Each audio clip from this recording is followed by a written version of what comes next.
छत्तीसगढ़ का बस्तर संभाग जो कभी नक्सलियों की दहशत का पर्याय था, अब विकास की नई इबारत लिख रहा है। एक वक्त था जब पूर्ववर्ती सिलगेर और कोंडापल्ली जैसे गांवों में जाने की बात सोचकर ही लोगों की रूह कांप जाती थी। खूंखार नक्सली कमांडर हिडमा का पैतृक गांव पूर्ववर्ती भी इसी दहशत का केंद्र था, लेकिन शासन, प्रशासन और सुरक्षा बलों की लगातार कार्यवाहियों ने इस तस्वीर को पूर्णतः बदल दिया है। अब इन दुर्गम गांवों तक यात्री बसें पहुंच रही हैं, जो ग्रामीणों के लिए नई उम्मीद का किरण बन रही हैं। 4 नए बस मार्ग शुरू किए गए हैं, जिसमें पूर्ववर्ती सिलगेर और कोंडापल्ली जैसे क्षेत्र शामिल है। पहले लोग इन गांवों तक पैदल या बाइक के सहारे पहुंच पाते थे, क्योंकि टैक्सी जैसी कोई भी सुविधा नहीं थी।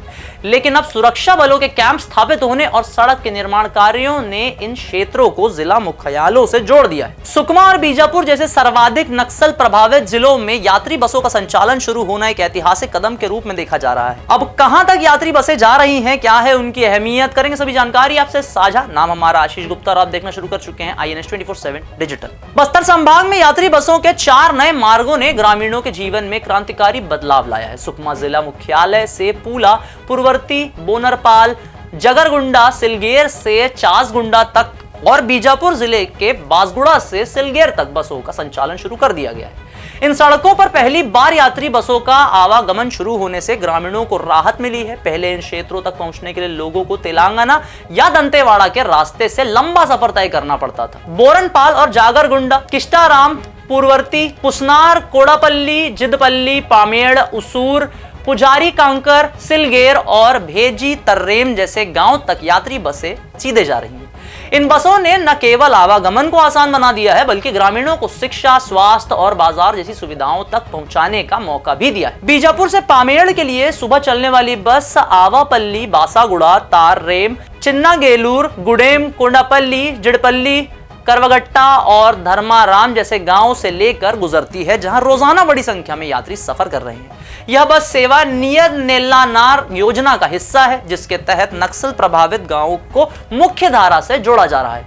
ग्रामीणों का कहना है कि पहले नक्सली दहशत के कारण रात में सड़कों पर सन्नाटा पसर जाता था, लेकिन अब बसों की आवाजाही से क्षेत्र में नई जान आ गई है। यह बदलाव सुरक्षा बलों के कैंप और सड़क निर्माण के कारण संभव हुआ है, जो नक्सलियों के प्रभाव को कम करने के लिए एक अहम भूमिका निभा रहा है। बस्तर में सड़क निर्माण कार्य ने नक्सल प्रभावित क्षेत्रों को विकास की मुख्य धारा से जोड़ने में महत्वपूर्ण भूमिका निभाई है।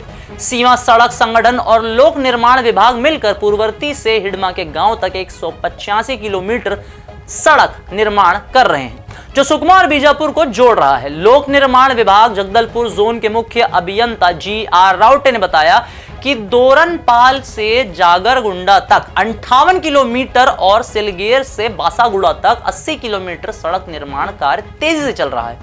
हाल ही में लोक निर्माण विभाग के मुख्य अभियंता उसाह ने दोरनपाल से जागरगुंडा सड़क निर्माण का निरीक्षण किया। हालांकि इन सड़कों के निर्माण में चुनौतियां भी कम नहीं है। बीजापुर के टी पॉइंट से जागरगुंडा तक 70 किलोमीटर सड़क निर्माण में अब तक 48 जवान शहीद हो चुके हैं, जिसमें 2017 में सुकमा के बुरकापाल में 25 जवानों की शहादत शामिल है। इसके बावजूद सुरक्षा बलों ने हार नहीं मानी, इन क्षेत्रों में कैंप स्थापित कर सड़क निर्माण को गति दी। नक्सलियों ने कई बार सड़क निर्माण का विरोध किया और वाहनों में आगजनी जैसी घटनाओं को अंजाम भी दिया, लेकिन सुरक्षा बलों की मुस्तैदी से उनकी योजनाओं को नाकाम कर दिया गया।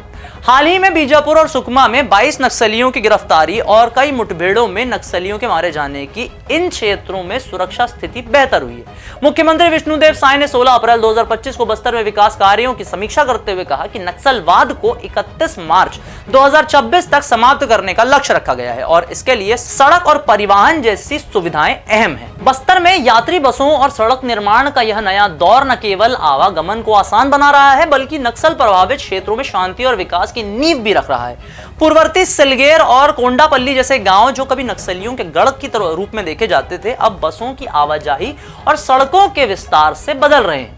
ग्रामीणों का कहना है कि इन बसों ने उनके बच्चों को स्कूल और युवाओं को रोजगार के अवसरों तक पहुंचाने का काम किया है। हालांकि कुछ चुनौतियां भी अभी बाकी हैं। कई सड़कों का निर्माण कार्य अधूरा है, कुछ क्षेत्रों में घटिया निर्माण की शिकायतें सामने आ रही हैं। इसके अलावा नक्सलियों की ओर से समय समय पर आगजनी और हमलों की घटनाएं विकास कार्यों में बाधा डालती रहती हैं। फिर भी सरकार और सुरक्षा बलों की प्रतिबद्धता ने इन क्षेत्रों में उम्मीद जगाई है।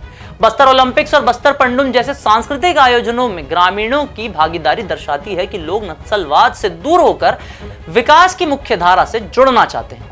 भविष्य में यदि सड़क निर्माण और परिवहन सुरक्षा इसी गति से बढ़ती रही तो बस्तर न केवल नक्सल मुक्त हो सकता है बल्कि पर्यटन और आर्थिक विकास का नया केंद्र भी बन सकता है। फिलहाल बस्तर की जनता और प्रशासन की निगाहें इन सड़कों और बस सेवाओं की विस्तार पर टिकी हैं, जो इस क्षेत्र को एक नई पहचान दे रही है। हम इस बदलाव की हर खबर आपके लिए लाते रहेंगे। नक्सल संबंधी हर खबर आपके लिए हम लेकर आते रहेंगे। तब तक के लिए देखते रहे INS 24/7 डिजिटल।